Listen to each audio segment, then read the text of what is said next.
l'avez sûrement remarqué hier soir, la Principauté s'est parée de rose. Les façades du Palais Princier, du musée océanographique ou du casino se sont illuminées de cette couleur associée à la lutte contre le cancer du sein. La campagne Octobre Rose met malheureusement en valeur de tristes chiffres. Avec plus de 50 000 nouveaux cas par an en France, le cancer du sein reste le premier cancer chez les femmes. Mais détecté tôt, il guérit dans 9 cas sur 10. À Monaco, l'association Écoute Cancer Réconfort a vu le jour quelques années avant le lancement de cette campagne en 1992. Depuis, elle poursuit ses actions de soutien envers les personnes malades du cancer ou en rémission. Bonsoir Valérie Barilaro. Bonsoir Émilie. C'est un mois symbolique qui nous permet de mettre en lumière votre association. Est-ce que vous pouvez déjà nous parler d'Écoute Cancer Réconfort ? Écoutez, Écoute Cancer Réconfort va fêter ses 30 ans l'année prochaine. Et Écoute Cancer Réconfort en fait a deux grandes actions.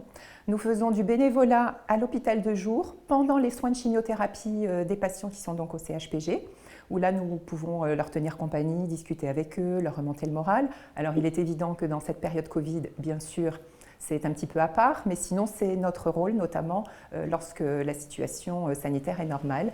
Et ensuite, nous avons cet appartement ici où nous sommes, en ville, à Fontvieille, où là nous recevons en fait les patients atteints de cancer, mais leurs familles également, parce que c'est important de soutenir les familles, afin de leur offrir des soins de support. Donc là, dans les soins de support que nous offrons, nous avons une psychosocio-esthéticienne, nous avons une psychologue, nous avons une naturopathe énergéticienne, on fait du tai chi, on fait de la gymnastique, on fait des ateliers divers, d'estime de soi, parce que c'est très important également lorsqu'on est atteint de la maladie. Et ça, c'est vraiment nos deux grandes missions, nos deux grands rôles chez Écoute Cancer Réconfort. L'idée, c'est de sortir du cadre médical tout en accompagnant les personnes touchées par le cancer ou en cours de traitement, mais aussi en rémission dans leur maladie. Tout à fait, tout à fait. Donc, on peut recevoir les patients vraiment pendant leur traitement si ils ne sont pas trop fatigués.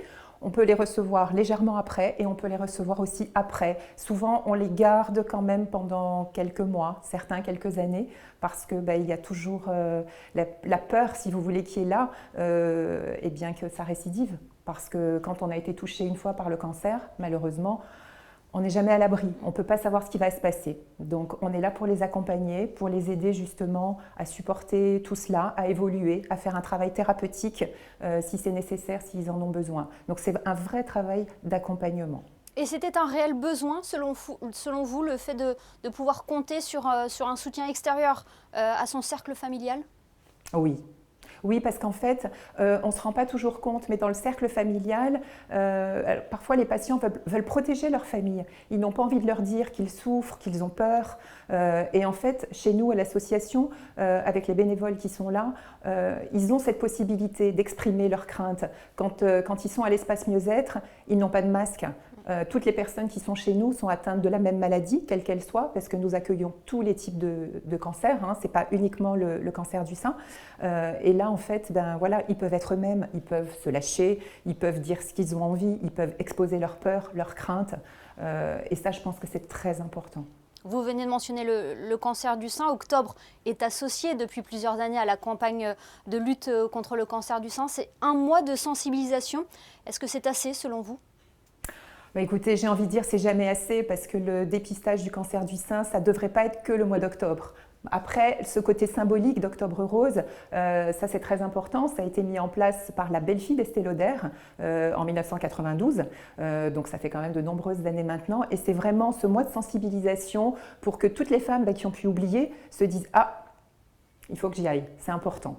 Donc c'est vrai que cette sensibilisation avec tout le mois d'octobre, les monuments vont être illuminés en rose, il va y avoir des actions un petit peu partout dans la Principauté et c'est très très important parce qu'il ne faut pas oublier que c'est une femme sur 8 qui peut être touchée par un cancer du sein. C'est 52 000 cas par an. Donc c'est aussi 12 000 décès, il ne faut pas l'oublier. C'est le premier cancer féminin au niveau mortalité, c'est vraiment, on peut l'éviter grâce au dépistage. Et votre association va mener des actions lors de ce mois d'octobre ? Oui, tout à fait. Nous allons faire un clip vidéo avec différentes personnalités de Monaco, mais également de la société civile, afin de pouvoir justement médiatiser un petit peu plus, sensibiliser davantage toute la population à ça. Le but à la fin du clip, c'est vraiment de se dire, tiens, est-ce que maman, elle s'est fait dépister ? Tiens, est-ce que ma sœur, elle s'est fait dépister ? Et il ne faut pas oublier que le cancer du sein touche également les hommes, de plus en plus. Une dernière question, Valérie Barry-Laraud. Est-ce que la crise sanitaire, les confinements successifs n'ont pas aussi eu un impact sur le suivi, sur le dépistage?